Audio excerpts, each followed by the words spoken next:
What's going on, guys? It just kicked off. hmm. Hmm.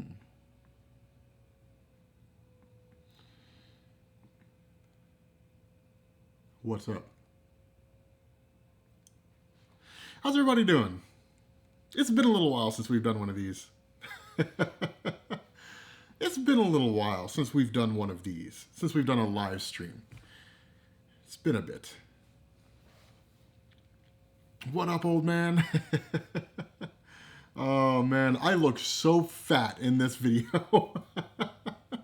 I just look like I've got like I'm just a mountain, right? I just got like a tiny head and just like this big old body. Oh, it's not funny. No, I'm just messing around. Oh man, what's up, guys? I'm actually just using the Video Mic Pro, the Rode Video Mic Pro for the microphone on this one. So the recording mic's actually over there. You guys want to see the? You guys want to see something cool? Check this out. Maybe you can see it. Maybe you can. Hopefully. Hold on. You guys can probably kind of see it. You can't really make it out too clearly. If I cover my face, maybe you can. No, you can't. It just doesn't know where to focus at. There you go. All right. So there we go. I've got it on face on my face detection. Okay, so ignore that pile right there. I'm currently in the process of getting my office and everything cleaned up, but yeah. So this is my office now. This is where I work out of now. It's cool and I like it, and it went back on my face again. It's cool. I dig it. I like it. I enjoy it. You know, it's. I think it looks good. I think it looks really good. So, but yeah. So, how's everybody doing? Why is this buffering? 2 minutes in, and my stream is buffering. That's a problem. There we go. But yeah, so you hate my voice? You're not the only one. I hate my voice too. Yeah, the room setup is pretty dope. It's definitely good. But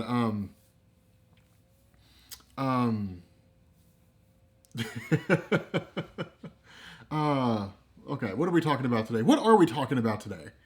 How'd I get my haircut? I had Mariah give me a 1.5 all the way around. I'll be honest with you guys. I've had a very rough last couple of days. You know, as you guys know, I struggle with some personal things, and those kind of got the better of me. I had Mariah here to help me basically get my shit together, or get myself together. But yeah. So, well, I can guarantee this is not going to go on the hashtag with me video from YouTube. But yeah. So, life's going good. Life's going pretty good. Life's going pretty awesome, right? I taught you a whole lot about this topic. Superior Rob forever. Yes, all the people who are going to be fans on the Superior Rob are going to be referred to as the Superior Rob Core. That's what you guys are going to be. So, who's in the background? No, that's Spider-Man. Spider-Man and Superman. That's who those two people are. Who do I think should play Doctor Doom? Vincent Cassell. I would say Vincent Cassell should play Doctor Doom. He'd be an amazing Doctor Doom. So, what do I think about Thor Max? You talk about the Thor Viking story? I mean, it was okay. It was brutal. It was exactly what you would expect from like a Marvel Max, Thor story. But it was good. You know, it was okay. You know, but it wasn't the best story ever told, but you know, it was a story. Fighting a bunch of Viking zombies was kind of weird. But, you know, with Marvel Max, it got to a point where it wasn't really about the adult-oriented imprint so much as it was just telling stories that Marvel wouldn't let anybody write anywhere else. That's really what it turned into, right? So it was kind of nuts, but yeah. So men need space. Yes, we do. Farts. Talk about farts. I'm not going to talk about farts. All right, let's get this chat under control. Right, let's get this chat under control. Let's scroll up a bit, see if we can't find some things to talk about or answer some questions. Let's see. Cursing is fine.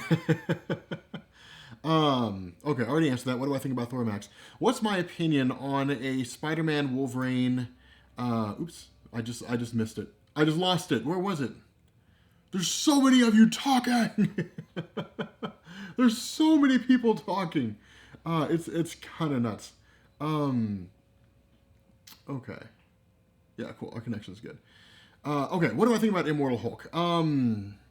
Immortal Hulk is good, but I can tell just by what's going on in the current arc before, all this pandemonium hit and they stopped shipping comics. I can tell it's going to be one of those runs where it's going to be hit and miss. There's going to be arcs in there that I absolutely adore. And there's going to be arcs in there where it's like, what was Al Ewing even thinking? Like, that's what it's going to turn into. Which is fine, because that's usually most writers' runs. That's one of the things to keep in mind, guys. When it comes to, like, full-on runs, right? You hear runs of, like, Roy Thomas. You hear, like, Walt Simonson's Thor run. You hear all these different things.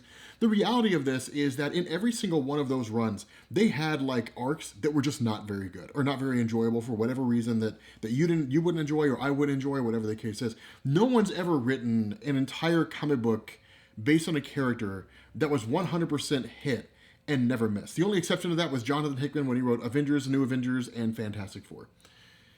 And Brian Michael Bendis' New Avengers. And Chris Claremont's X-Men.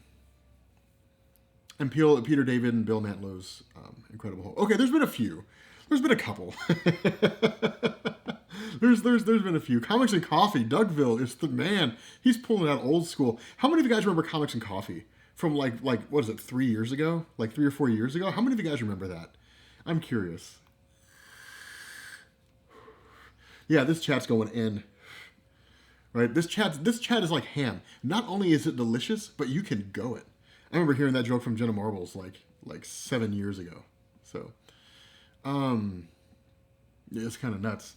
What do I think about Wally being the new Dr. Manhattan? Honestly, I think it's just them figuring out what they're going to do until they figure out what they want to do with Wally West. Because I think DC's in a bit of a predicament, right? Like, Jeff Johns brought back Barry Allen, and it's like, Barry Allen's the Flash now. And it's like, okay, but like, what about Wally West? Barry Allen's the Flash now. This is not a talking point. It's not up for discussion. This is the way it is. And so I think it was kind of like, okay, but like fans want Wally West. So they brought back classic Wally West. And I think he came back with a little bit of fanfare. I don't think he came back with as much fanfare as people expected him to, right? You didn't get like a Wally West Flash book, which is actually smart on DC not to split it. I think you can do that in some instances. Like when they did Hal Jordan and the Green Lantern Corps and then Green Lanterns, that was smart. That was super smart. DC Rebirth was firing on all cylinders when it first launched. I don't know what happened. I don't know what happened with DC Rebirth. Let me look. Okay, you know what? I got some rants that I want to go on here, guys. I've got some rants that I want to go on here. Anybody want to hear any rants? Anybody want to hear any rants? Anybody at all? I'm kind of curious. Chaos King versus the Marquis of Death. The Marquis of Death. By a mile. Would I cover the Messiah War storyline? Yes, actually. I would love to cover that. That is a good story. Comics and Coffee was the best. How far behind is the chat? That's what I want to know. I asked that question like 3 minutes ago. Like, I asked that question a while ago. How, like, is the lag really bad? Just to make sure. It's not like really bad lag, is it? I hope not. I really hope it's not. Let's see. The Spider-Man Hunter Sword? Yeah, it was okay. What's going on? This is Comics Explained, and this is my masterclass.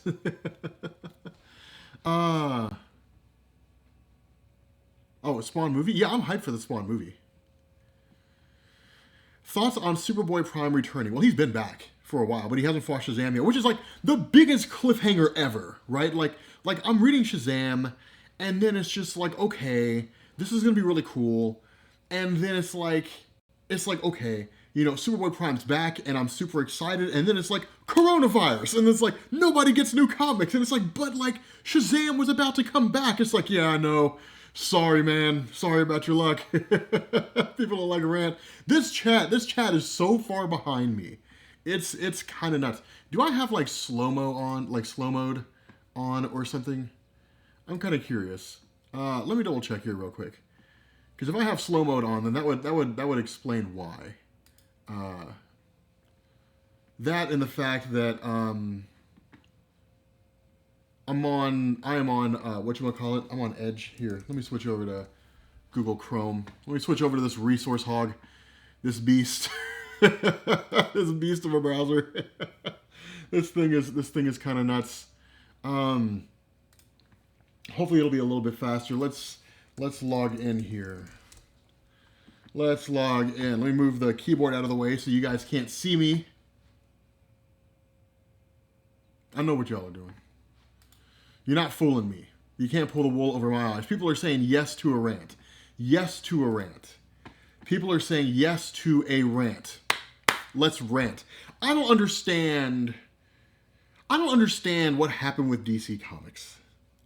Somebody explain to me what happened with DC Comics. I don't understand this, right? Like DC launched the New 52, and the New 52 was just a colossal nightmare of a situation. Well, okay, New 52, it wasn't even that bad, right? New 52, like, for me, New 52 was somewhat enjoyable because it gave me the ability to enter into DC Comics, so I'll give them that.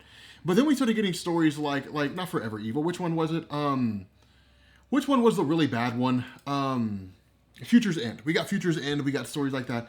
But DC Rebirth, like people were kind of getting frustrated. People were getting irritated. It's like, okay, cool. So DC starts winding down. They start gearing up for DC Rebirth, and everybody's excited for DC Rebirth because we're going to start getting stories on characters that have been gone for a long time, right? Like a really good example is Wally West, right? Wally West was gone. He was out of the picture.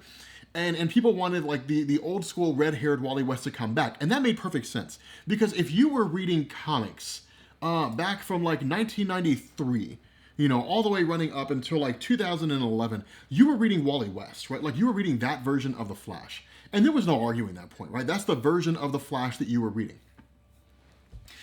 The issue was you had people who got into Justice League and Justice League Unlimited, all right, and they were digging the whole idea of the classic Wally West. So then DC goes into New 52, classic Wally West is gone. Not to be seen or heard from. Like, it wasn't, it wasn't like it was after Crisis on Infinite Earths, right? After Crisis on Infinite Earths, Barry Allen, like, he appeared a couple of times, and it's like, okay, cool. So, like, Barry Allen there, he shows up for, like, a little quick moment or something along those lines, and that's basically it. He was still dead after Crisis. He was basically time displaced from before before Crisis happening. But, like, he was there. And it was like, okay, so like that works, that's okay. But people got tied into the red-haired Wally West. So then we get into to New 52, red-haired Wally West is gone, people are pissed. DC's like, okay, cool, we'll bring him back, we'll bring a few other things back. They had a short-lived series, like, there were people who said they want Maxwell Lord back. Why? Nobody wanted Maxwell Lord back. Maxwell Lord didn't even want to come back. Nobody wanted Maxwell Lord.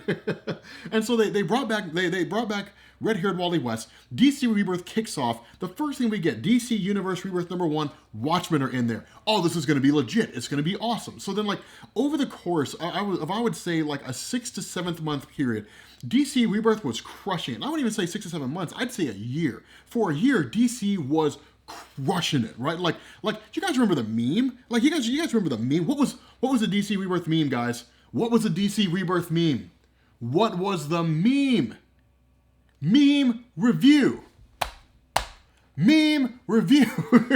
What was the meme, right? The best thing coming out of DC Rebirth. That was the meme, right? That was the meme. That was the whole idea. It was just this exactly. Best thing coming out of DC Rebirth. Madara has it. Like, that's exactly what it was. Like, it was everything coming out was the best thing coming out of DC Rebirth. Do you guys remember how I used to start my videos, right? Like, I'd cover Action Comics. So Action Comics is the best thing coming out of DC Rebirth. And then, like, we go into Superman. So Superman is the best thing coming out of DC Rebirth. How to Run the Green Lantern Corps, Green Lanterns by Sam Humphries, like, just everything. Even Wonder Woman by Greg Rucka, right? Like, everything coming out of Rebirth was just fire. And it was like, dude, DC can't do anything wrong, man. Like, DC can do no wrong. This is amazing. All right, fast forward 2 years. What happened?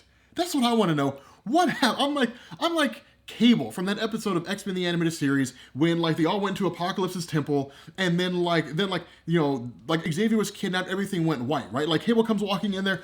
What happened? Like, that's exactly what that's where I am, right? Like, what happened?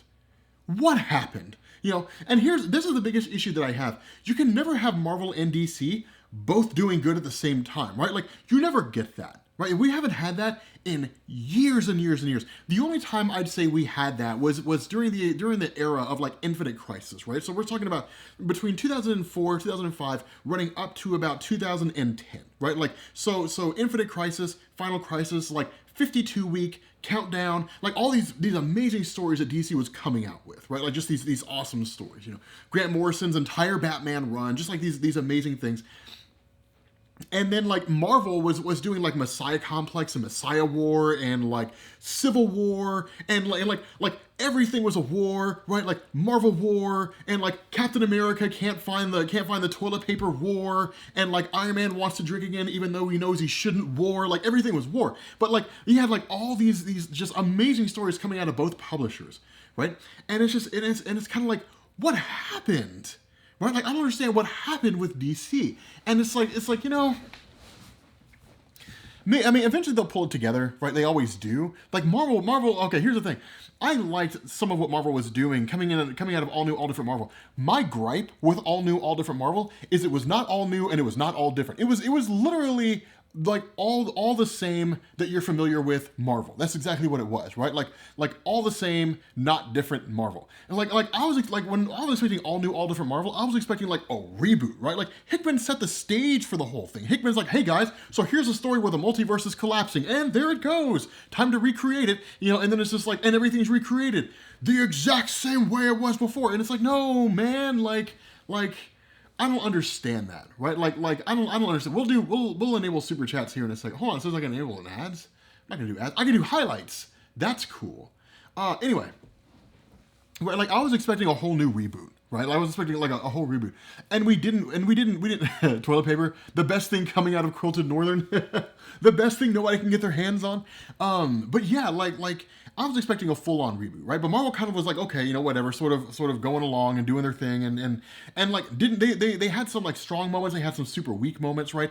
Then we get into like Marvel Legacy, right? Like we get Marvel Generations, Marvel Now 2.0, that kind of stuff. It was just like busy stuff. Right, it was just like busyness, and then like Axel Alonso's out, right? He's out as like the editor-in-chief of Marvel. Marvel's just like, get out, right? So they get him out. They bring in C.B. Cebulski, a comic book fan running a comic book company. Will the wonders never cease? Like it just started blowing up.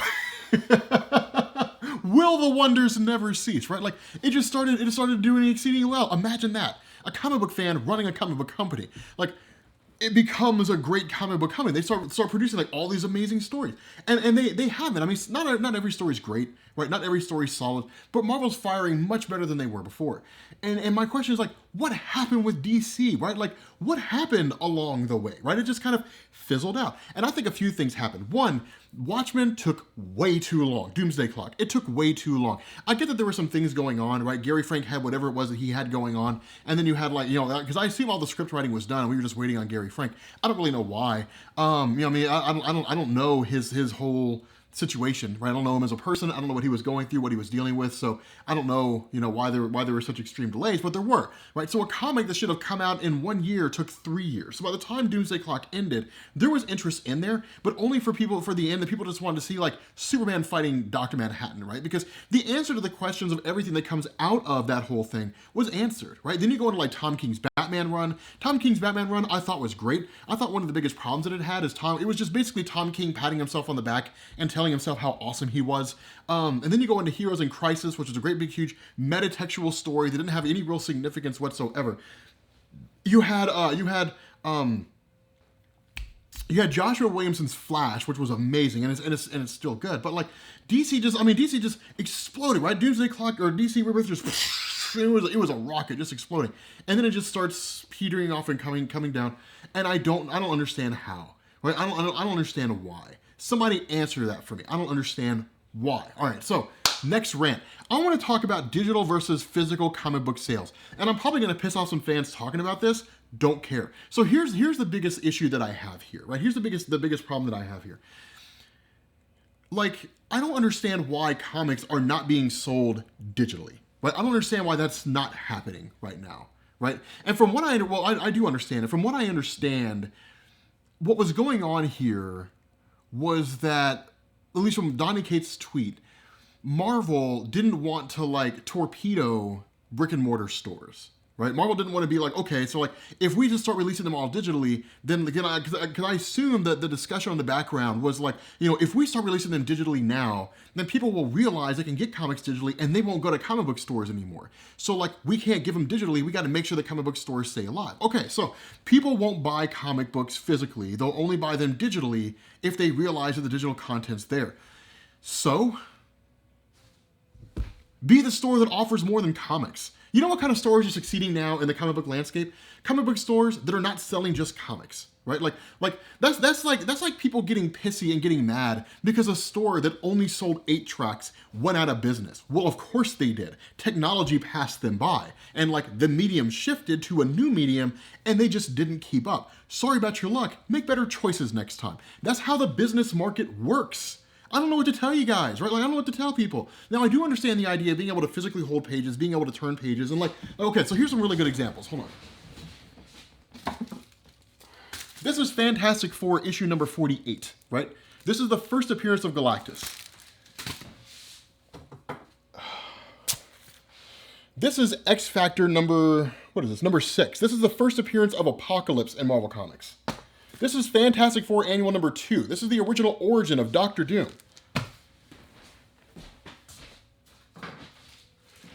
This is Giant Size X-Men number 1, right? This is like literally the beginning, like more or less the beginning of Claremont's run.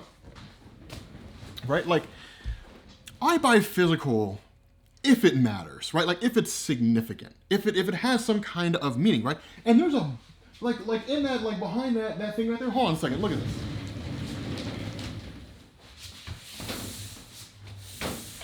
Those are all comics, right there.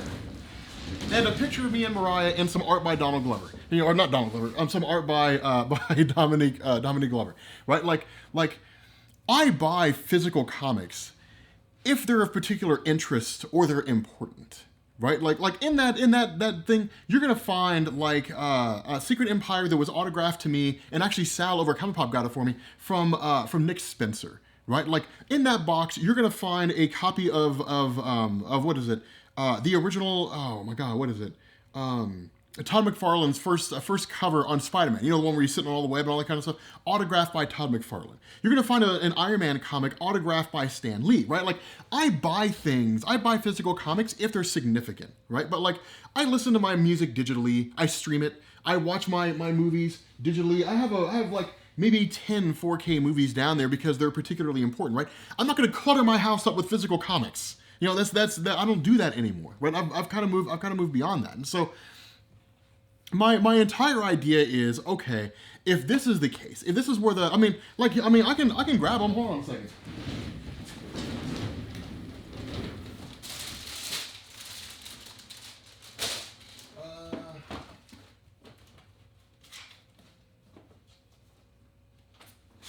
Oh, look at this. These 6 issues of The Sentry by Paul Jenkins and Jay Lee, right? With the tie-ins. The Sentry in Fantastic Four number 1, the Sentry in Spider-Man number 1, all that stuff. Like, you guys like it when I flex on you? Hold on a second.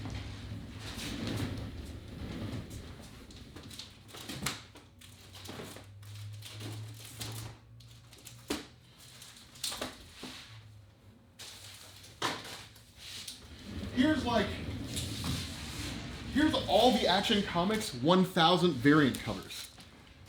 Right? That's all the variant covers.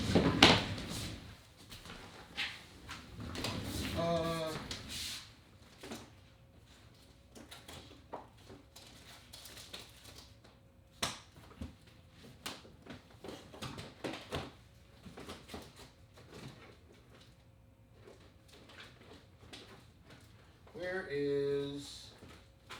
Oh! Yeah, here you go. To Rob, thanks for the support. Nick Spencer, right? Secret Empire.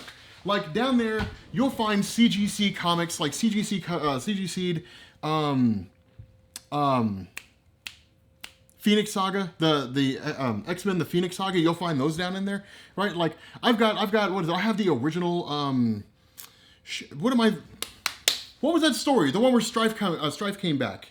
Strife appeared for the first time, took out Xavier. Everybody thought it was Cable. All that kind of stuff. What was the name of that story? What was the name of that story? Yeah, the Giant Size X-Men #1 is autographed by Jonathan Hickman. What was that story? Not Fatal Attractions. What was that? What was that story? Not Secret. That was Secret Empire. What was the name of that story, guys? The one with Executioner Song. There we go. Thank you. Thank you. Thank you so much. That was Sean Norton art. Sean, send me an email. You get a Rob Core ring. That's what that was. Like that's Executioner Song, right? I have the whole original Executioner Song back there, right? I have all these things. I buy physical if it's significant, if it's important. But the reality of the world that we live in is that if comic book stores, if physical comic book stores are not selling anything but physical comics, in a world that's increasingly becoming digital, then it's only a matter of time before they die off, right? At this point, the entirety of, strictly comic book stores selling comic books, it's a laboring beast gasping for breath, and it should be allowed to die, right? Like, let digital comics take its place and let those stores who have invested in things besides comics continue on, right? The comic book stores that are thriving, the ones that are doing fine, the ones who are not going to these great big huge events and like complaining, about how Marvel and DC are doing things that are making it tough for them to distribute, so on and so forth, right? Those are the ones who are investing in things like tabletop games, all that kind of stuff, right? Like, I get the notion of just like they sell comics and they only sell comics and like we should keep them alive. No, we shouldn't, right? Like that's it doesn't really make any sense to me to say that, right? When music first went digital, you guys remember all the complaints about how like it was impossible to sync songs to iTunes and how difficult it was to get songs on an iPod, and people were just like, this is ridiculous and it's nonsense. Now it's common practice, and in fact, you can update and you can literally sync stuff to your phone through Wi-Fi, right? Like, that's where we are in technology now. It just took a little while for people to get on board, and so I have a hard time believing that in an age when people when people are streaming movies digitally, when people are listening to their music digitally, people are watching TV shows digitally, people are having conversations digitally. In this day and age, when digital content is the name of the game, I have a hard time believing that companies should go out of their way in order to ensure physical properties stay alive. Is there something nostalgic about going into a comic book store and buying a comic? Yeah, but like, whenever I go in, and the reality is, whenever I go into comic book stores, people always say, well, you're going to be killing the community, all that kind of stuff. What community? Like, whenever I go into comic book stores, I see like 2 people in there at any given point in time. The only time I ever see anything more than like 5 or 6 people in a comic book store is on Wednesdays. And everybody's going in there and everybody's getting their pulls and then they're leaving, right? They're not like, nobody's sticking around. It's just like, hey man, did you read the newest issue of Avengers? Yeah, man, dude, it was great. What did you think? Well, I mean, I thought it was okay. No. It's not like every comic book store is New York Comic Con. If that's an illusion you guys have, then let me assuage you of that illusion and let me remove that illusion from your view. That's not the case. Right? Like, that's not what it is, right? Like, the community will do just fine. You know why? Because like, people are not taking their physical comics and then going to like a comic book club. That's not really happening, right? Like, I mean, maybe in a few places here and there, but like almost nowhere else is that happening. People aren't really like taking their physical comics and going to the mall and the food court and like sitting down and talking about their comics. This is not 1994, right? That's not what people are doing. People are getting the newest comics, reading about them, and then talking about them on Reddit, right? Just like, reddit.com, like old.reddit.com, because the new Reddit sucks, old.reddit.com /r/, /Marvel, and then like talking about it, or like /comic books, and then talking about it in the digital space, right? So, in my mind, it's one of these things where it's like, should we go out of our way to kill comic book stores? No. But should we be doing everything we can to keep them alive? No, because the markets shift and the markets change. And it doesn't make any sense to invest all this time and money in keeping comic book stores alive if they're not really even willing to update with the era. Like, they're not really willing to change with the time. They want to keep on living like it's 1993. Like, they want to stay in 1993. When I lived in Colorado, right? When I lived in Loveland, Colorado, in Fort Collins, there was a comic book store that myself and Sal went to. I didn't even know it was there, right? I just went to Jason's comic book store all the time whenever I pulled my stuff. Like, whenever I was like reading comics, yeah, like I would go on Comixology and I was like, if there's something in particular that I want, I'll go to Jason's store and buy it because it looks cool, right? I just want the physical copy of it. But like when we were in Fort Collins, Sal was in town. Myself, Benny, Sal, all of us were hanging out. Benny and them were off doing their own thing. They were playing Pokemon Go or something like that. Me and Sal were like, whatever, man, let them do their thing. We went to this comic book store with a green front. We stepped into that thing, and it was like the store that time forgot. It was just like a throwback to like 1993. The guy had posters in there that were like faded, right? Now Jason's store is updated, right? Jason's store is newer and it's modern. It looks like a comic book store. It feels like a comic book store, but in the middle of the store, you know what they have? Tables. And they have like Magic the Gathering games, and they have like Star Wars tabletop, and they have all kinds of things for people to do besides go in there and buy comics. Why? Because that's beginning to move away, and people aren't going into stores and buying comics, at least I don't imagine, as frequently as they used to, and if they are, it won't last that way forever. People are going to want to go and get digital comics, right? Digital sales. It makes sense, because for me, if I'm traveling, like when I was going to New York Comic Con, or when I went to San Diego Comic Con, or I went to Rhode Island or Baltimore or any of those places, I didn't want to lug around like 20 individual floppies, right? I didn't want to take my backpack and have like a whole backpack filled with trades just to have something to read on the flight. No, I would read them all digitally, right? Because all I need is an iPad Pro. All I need, where's my iPad Pro? Where's my iPad Pro? Where is this thing? All I need is this right here.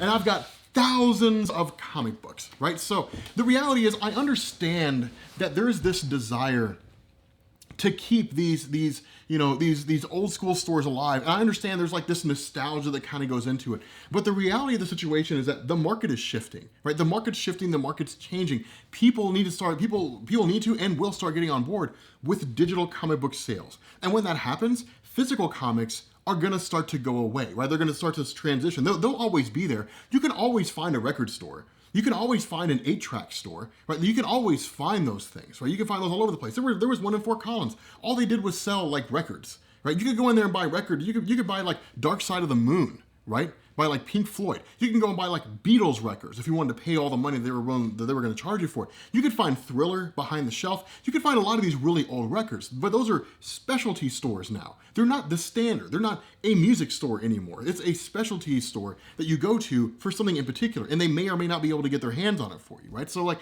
that's the thing for me, right? Like the idea for me is I understand this idea to keep comic book stores alive, but I feel like people are caught up in their feelings. They're caught up in their feelings and they're caught up in their nostalgia, and they're not really able to take a break away from the reality of the situation and say, like, if the entirety of the world is moving more and more towards digital content, then like, why not comic books, right? You pretty much stream everything else. Why shouldn't you stream comic books as well, right? That's kind of the nature of the beast, right? And it's one of these things. I hear people say stuff like, well, if I have a physical comic, then Comixology can't shut off my access to it. Okay, well, what's your justification for Netflix?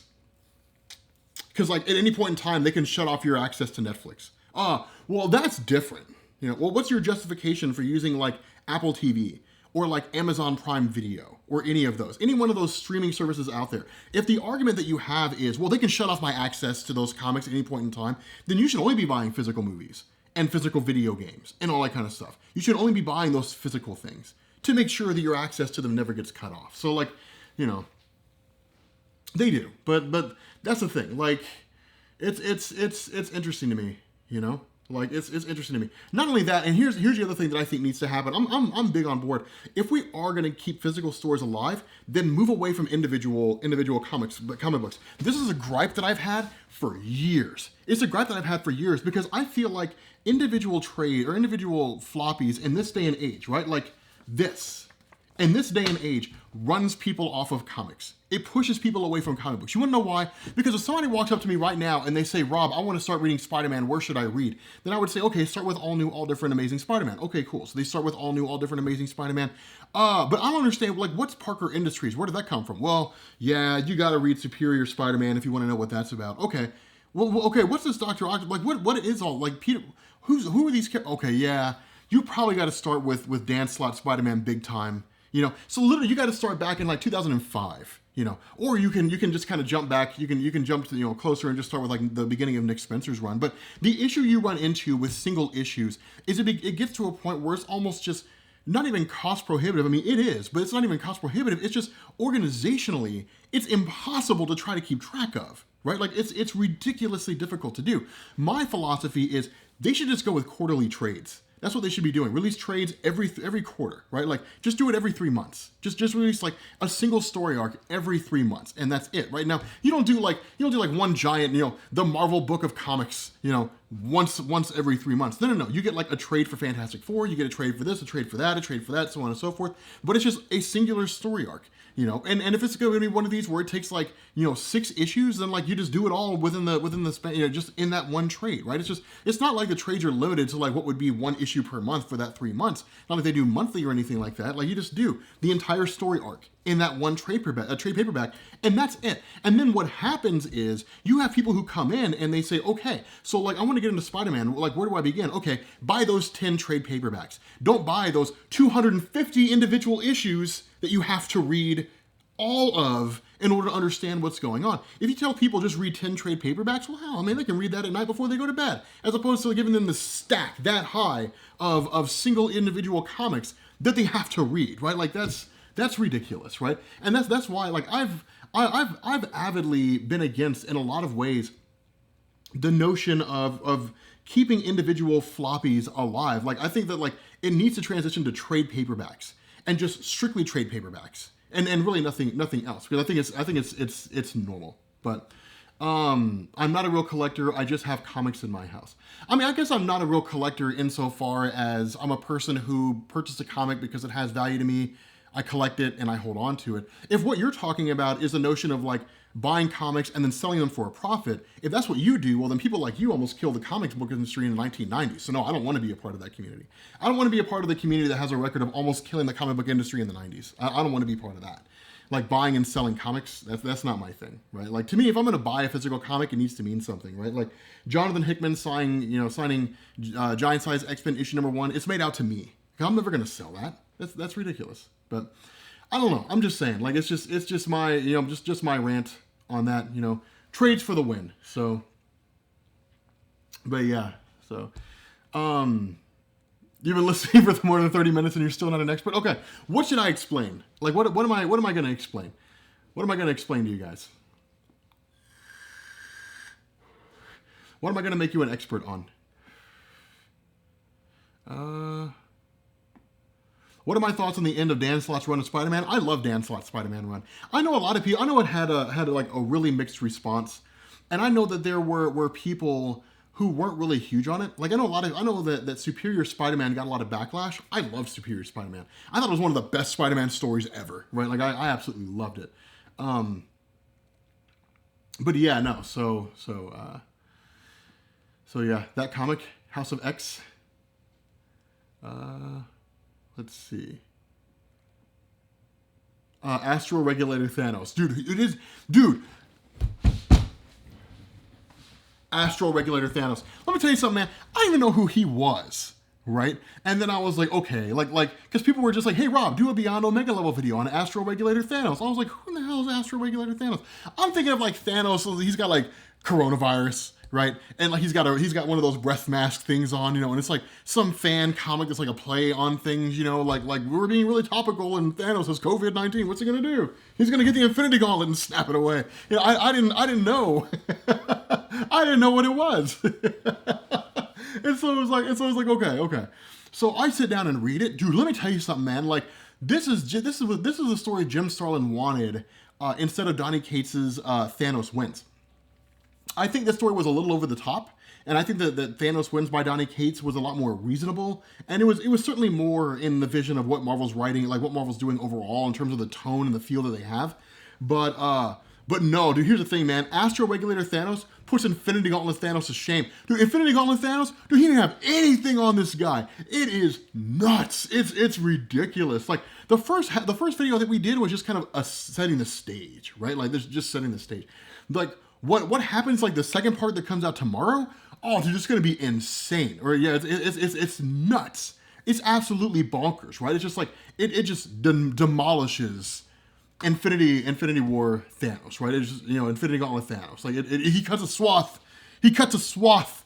That's exactly what he does. It's insane. It's kind of nuts. But yeah, no, it's kind of bonkers. It's cool, but it's kind of bonkers. What did I think about the Arrow versus Crisis on Infinite Earths? like Arrow in Crisis on Infinite Earths, I mean, he becomes, you guys know what happens to him. I mean, no spoilers, I guess, for a 6-month-old TV show, but a 6-month-old arc.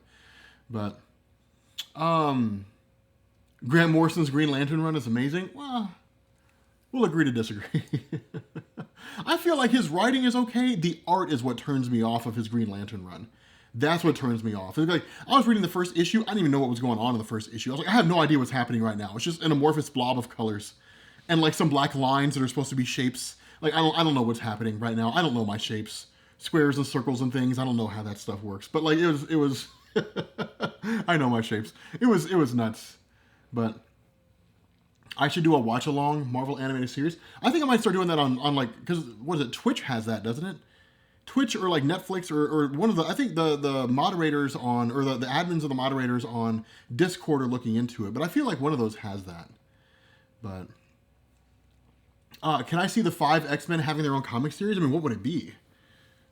It'd just be all of them just sitting in a room continually resurrecting people? It'd be the most boring comic ever.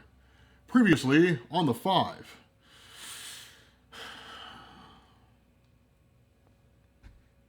Welcome back, bro.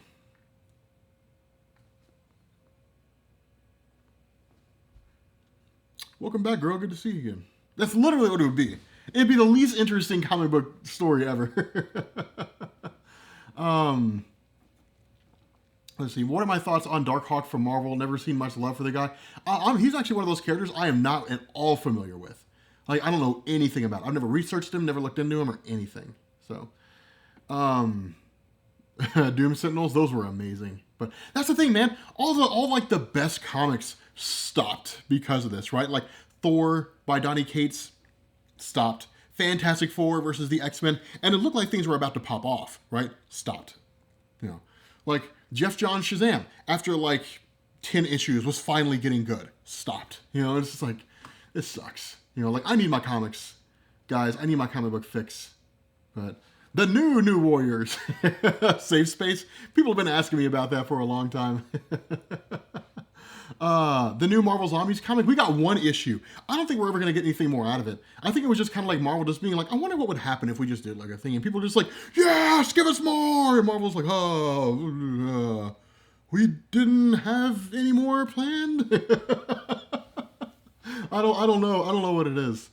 But why is the Flash the strongest there is? I don't think he is, as far as I'm aware.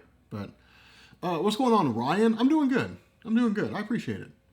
But I have not read the new Star Wars Darth Vader comic. Is it as good as Kieran Gillen's run? Because Kieran Gillen's run was amazing. It was very, very good.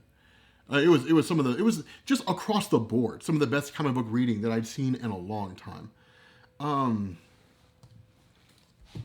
Let's see. Please do a video on Hela. How did buying and selling comics almost kill the industry in the 1990s? I honestly don't understand. History time! Okay, so if you were buying comics back in like the 40s, 50s, or 60s, then like the only real option you had if you wanted to sell it was your local comic book store. Right? You go to the comic book store in your local town and you would say, okay, I'm going to make you guys an expert, by the way. We are, how far are we into this thing? We're 45 minutes into the video. Now I'm going to make you an expert on how the comic book industry almost died in the mid-1990s, and actually how it led to the birth of the Marvel Cinematic Universe.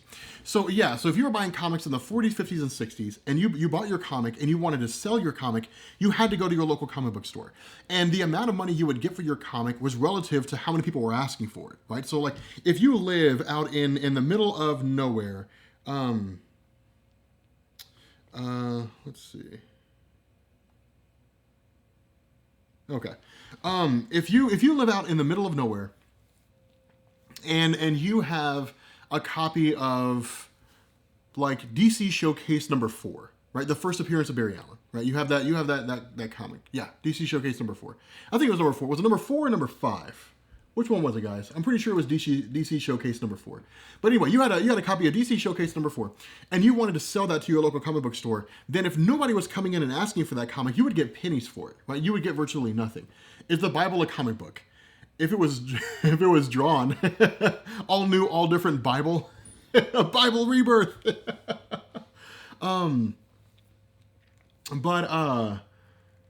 Let's see. Yeah, I have a full video. Well, I have a video about Earth X. I do not have a video about Universe X or Paradise X, and I actually need to cover those. I need to cover both of those stories. But anyway, you were left to your local comic book store, right? So, all this changed in like 1971 when this guy named Overstreet created something called the Overstreet Price Guide, and the idea was the Overstreet Price Guide wouldn't tell you how much your comic book was worth locally. It told you how much your comic book was worth nationally. And so what that meant is you had a bargaining chip now, right? You could walk into your local comic book store and you could say, I've got a copy of DC Showcase number 4, the first appearance of Barry Allen. It's in mint condition. I want like, I don't know how much a lot of money is back in 1970, like 1971. We'll say like you wanted what, like $50, I guess was a lot of money back then. I don't know about the currency exchange and inflation and all that kind of stuff, but like, say you want like a good chunk of change, whatever amounts to like $1,000 today, or really it'd be worth more than that. It'd be worth, tens of thousands. So let's say you wanted like $30,000 for it, in today's currency. Your local comic book store would say, no, I'm not going to give you that because nobody's in here asking for it. And you can say, yeah, but like, there's people in, it's worth that much in like California, but I just can't find it in California, right? Or you could write to a person who was looking for a comic in California, right? You could just write to them, call them, something like that, call them up or whatever the case is, but communicate with them and find a way to get that exchange going. But basically, you could sell your comic to people on other sides of the country, and people started to get a fair understanding of how much their comics were worth. But what this did is it led to people coming to this realization that comic books had particular notable like first appearances, right? So like DC Showcase number 4, the first appearance of Barry Allen. Quality Comics number 1, the first appearance of Quicksilver, the character that would go on to be renamed as Max Mercury under Mark Waid's Flash.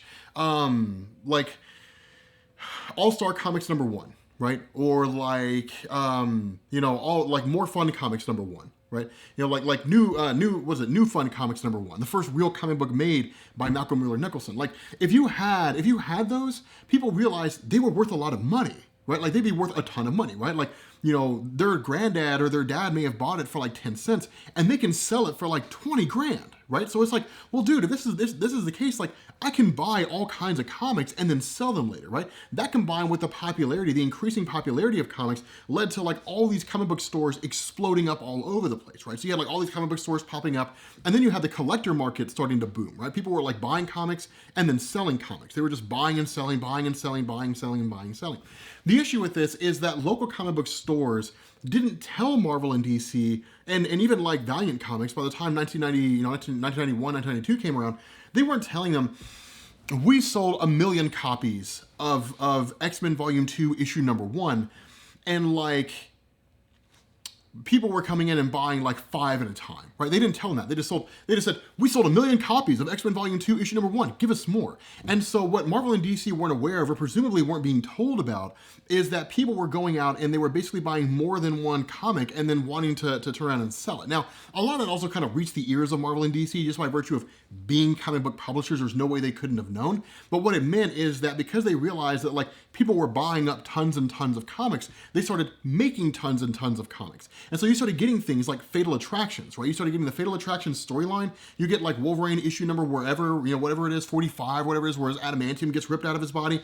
And you get like what is it, those reflective covers? You get all these different crazy covers. You get the Death of Superman, you get like 12 covers, right? You get like 12 different covered books, books with 12 different covers. People were buying them like hotcakes because the belief was the value in comics would rise exponentially and it would rise forever.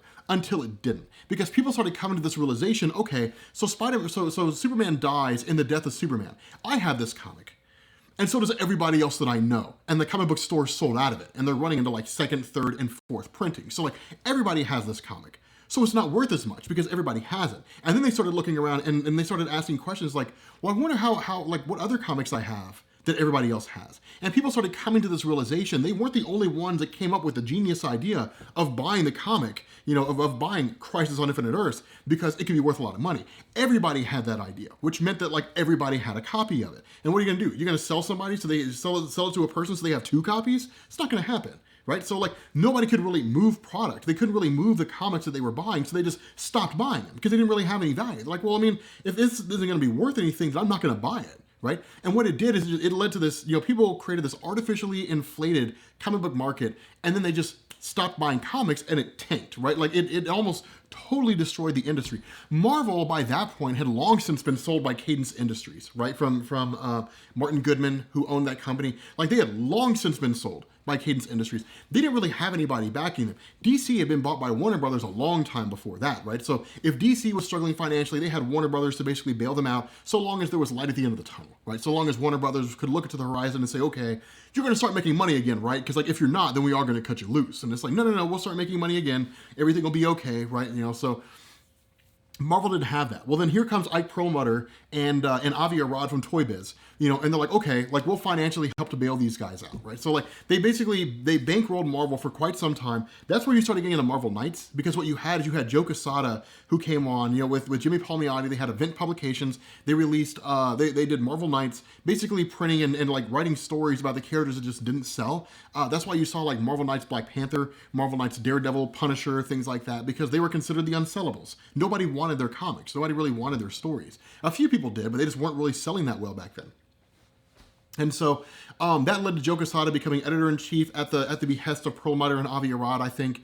I'm not going to swear to that, but I'm pretty sure that led to him becoming editor-in-chief in the early 2000s. And then with the financial backing of Toy Biz, Marvel had that huge explosion, right? So that's where you got like House of M, and that's where you got Avengers Disassembled, and that's where you got like like New Avengers, and you got like the X-Men Decimation and like everything that came after, Spider-Man One More Day, like this whole reworking of everything going on, right? Like you did have Grant Morrison, who was brought in like 2001 for New X-Men, but even then trying to maintain and control and manage like that many mutants in Marvel seemed unruly. So that's why Quesada was just reduce the number down, just call it a day, right? I mean, you had Grant Morrison's run, then you had Chuck Austin's run, but nonetheless, that goes into the desire for Marvel to start producing their own movies. So they took out a loan from Merrill Lynch for like $500 million, put a whole bunch of properties on the line. But that's why like Sony owns all the Spider-Man properties, is because in the midst of that crash, that comic book collectors caused, in the midst of that crash,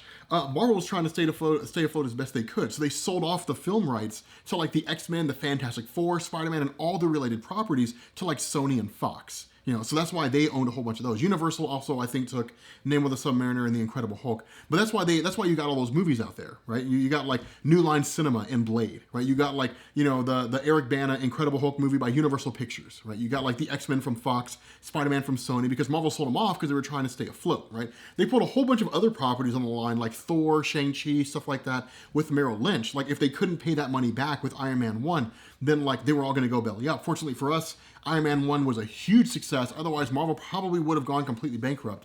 But yeah, I mean, that's why I think the rights reverted back. But that's why you have this scenario where I don't want to be part of that market that buys comics and then sells comics, because like I watched that go down, right? Like I lived through that era of comics when like it all started to go belly up. I was like 11 or 12 years old at the time. Now granted, I wasn't as old as a lot of people were, but like, I remember watching all that go down. And I don't want to be a part of a community that almost killed the comic book industry, because I love comic books, right? So that's why I'm not really a big fan of being part of the collector market. But I don't know if Kevin Smith bought Name of the Submariner at any point in time, but yeah, that's more or less what it was. You were 30 at the time? Quiet Storm's like I was 30. Damn, that's nuts. No, I haven't read any of the Spider-Girl comics. Honestly, I wasn't even really a big fan of Spider-Man until I started reading Dan Slott's Spider-Man run. I started reading that like 2 years ago, right? So it's only been recently that I became a Spider-Man comic. Yeah, I do not collect comics with the intention of selling them. I collect comics with the intention of keeping them because they have value to me, and maybe like passing them on to my kids or something along those lines, But that's the thing. By the time I'm an adult, my kids aren't really going to be.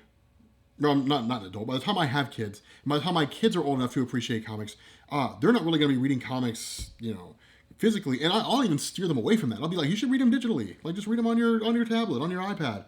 That way you have like all the comics in the world. You're not cluttering up my house with all your comics, like that kind of a thing. Because I don't know if you guys notice. I mean, aside from that little bit of clutter over there, for the most part, I keep a pretty clean and like aesthetically pleasing pleasing, space. I mean, I don't like having stuff all over the place. So, aside from this desk area that I need to clean up and that whatchamacallit that I need to clean up. So, random, yes. But is that an OG Game Boy? Yes, it is. Hold on a second. This is an original Game Boy. And it does work. Here, check this out. I've had these batteries charging, so let's turn it on. Those batteries are dead. I killed those batteries. I forgot how terrible the battery life on this thing is because I haven't played with an original Game Boy for years and years and years. But let's turn this on. Okay. Can you guys see that? I don't know if you guys can see that. But it works. It's nuts. Game Genie. Oh crap, I've left the game out. I didn't put the Game Genie in. Oops. What game do I have in here right now? Oh yeah, I got Star Trek The Next Generation in here. Don't judge me. Alright, let's turn it on. There we go. Nintendo.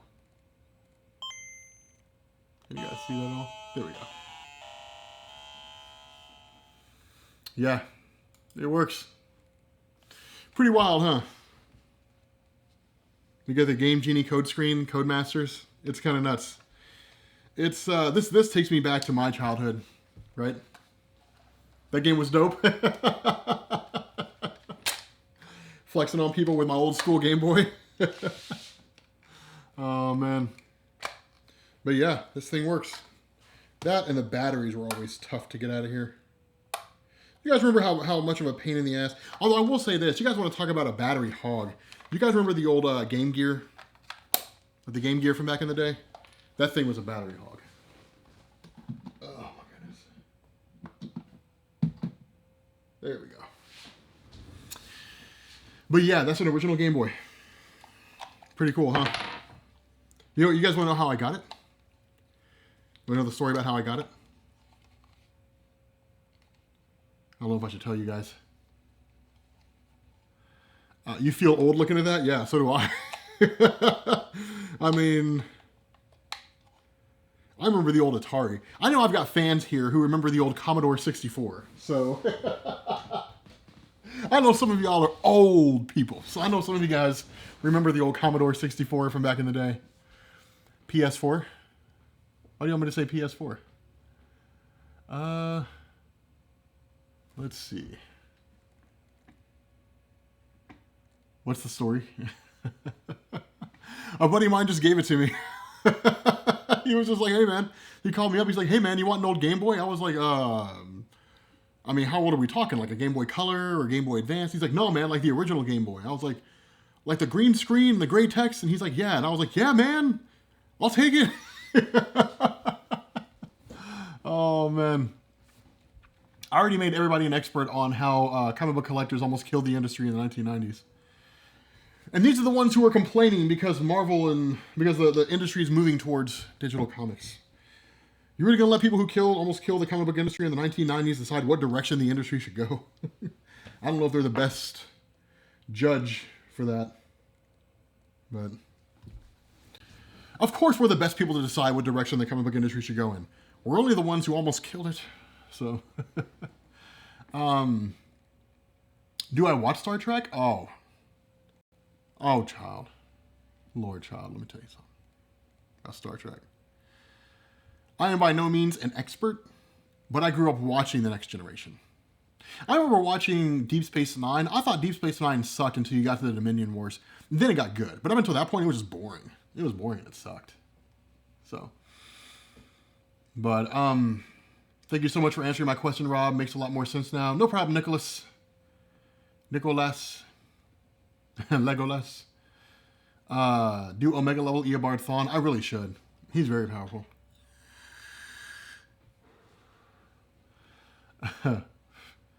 Any more Exo Man Award? I don't really do Valiant anymore. How powerful would Hulk be if he had Iron Fist abilities and go World Breaker? If he was World Breaker with an Iron Fist, dude, he'd punch the planet in half. Deep Space Nine is not the best. No, it's not. In what universe would anybody believe that Deep Space Nine was the best Star Trek show? That's crazy talk. Generation X explained. Generation X was an X-Men team that was led by Emma Frost, and it was resoundingly successful and incredibly well written, and then it ended after like 110 issues. That was back in the day when comics ran for 100 some odd issues. They didn't do like they do now, where they just like cancel them at like 30 issues and then start over again, which kind of sucks. You know, like I miss the days when they would do that, when they would have like they'd be like Iron Man by Dan Slott, and then it would just run for like 100 some odd, 100 and, you know, like 150, 200 issues or something like that. You know, I kind of miss that, but they just keep shifting writers around to different stories and things like that. Or you're like Brian Michael Bendis, you know, you're like, you know, you can just write everything you want to. But null and void. But Omega level Mewtwo. Mewtwo was kind of broken. He was pretty OP. But no, Iron Man's not canceled. I'm just saying, like they write comics for like 30 issues and then they cancel them. It's kind of what goes on. I mean, the only comic that I remember running, well, I mean, more recently it seems like they do that now. Up until All New, All Different Marvel, I mean, you had Iron Man from Bendis. You had, Bendis' Iron Man was after. You had Matt Fraction's Iron Man, which wasn't that long actually. I want to say it was maybe, how many arcs did he have? I know he had the 5 Nightmares. I think he had maybe like 6 or 7 arcs. So we'd say anywhere between 36 to 42 issues. And then Kieran Gillen came on. Kieran Gillen wrote it for about 6 or 7 arcs. That's about another 30 to 40 issues. So yeah, leading up to about All New, All Different Marvel. Yeah. You know, they kind of rebranded them, recreated them. So, I don't know. But the Ultimates 2, yeah, dude, Ultimates 2, like, Ultimates by Al Ewing was so good. I wish they'd never canceled it. It was so incredibly good. The problem is that nobody was buying it. It's like Captain America's run by Ta-Nehisi Coates. It's like Captain America by Ta-Nehisi Coates. It's like his, you know, Ta-Nehisi Coates run. It was the best Captain America story that nobody was reading. It was amazing. It was so good. And, like, nobody was reading it, which is really disappointing. But yeah, so... is reading comics out of order a bad thing? No, I mean, it's not like, I mean, nobody's going to drag you into the street and shoot you for reading comics out of order. I mean, some super hardcore fans may shun you, but like, you know, those are like the Sheldon Cooper fans, you know, the ones who are just like, there's my way of doing things and then the wrong way. You guys know who I'm talking. And let me tell you something. Every comic book group, right? Every comic book, like every comic book friend group has that one guy in it. Right, you guys know who I'm talking about. And if you don't know who I'm talking about, that guy's probably you. But you know who I'm talking about, guys. You guys know that, like, you guys know that one friend, right? Like, if you know who that friend is, say yes, right? You don't have to name them. Just say, like yes. I know who that friend is, or I have that friend. Just say yes. Because I know you guys know who I'm talking about. But, what was the Captain America series that I was just talking about? Ta-Nehisi Coates.